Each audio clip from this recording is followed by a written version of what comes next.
Do you want rupees trying to enjoy the game without glitches? Well, you've come to the right place. I am here to show you how to get rupees at whatever stage of the game you're in without glitches. Side note, if you are okay with using glitches and just want as many rupees as possible, there will be a card on screen. It will be in the description and in the pinned comment. There will also be timestamps in the video description. Cooking and selling meals. I do this in almost all of my early game playthroughs. This is really easy to do. All you need to do is cook things together that actually make a good meal, then sell the meal. You will get more rupees than if you were to sell the ingredients individually. This especially works well if you have amiibos that give you certain ingredients. Here are some easy meals you can make that sell for a good amount. You can skip to the time on screen if you do not need to see more information about the meals. The energizing fish skewer is a nice early game meal made by combining 3 Staminoka bass and 2 Hyrule bass. This meal in total sells for 190 rupees, 124 more than if you were to sell the ingredients on their own. This was also the best true early game meal that sold for the most. The only challenging part of this meal is the Staminoka bass, which can be found in large numbers by the river next to the riverside stable in central Hyrule. This meal is made almost exactly the same as the first one. However, instead of using 2 Hyrule bass, you substitute one of them with a rock salt. This results in a total selling price of 180 rupees, and it will give you 118 rupees more than if you were to sell the ingredients. There are many ways to make the simple meal of a meat skewer in Breath of the Wild. The one here is the meat skewer that uses just 5 raw meat. This meal is simple to make and sells for 120 rupees. This is 80 rupees more than if you were to sell the raw meat on its own. Although cooking and selling meals may get you through the early game,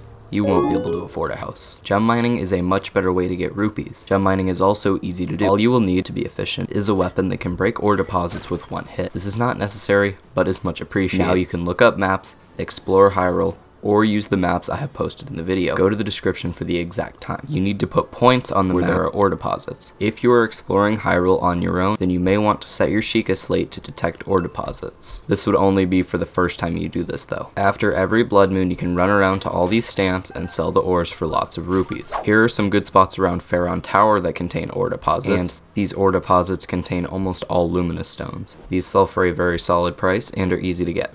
Here are some areas around Death Mountain with ore deposits. These contain gems that will fetch a higher price than just luminous stones.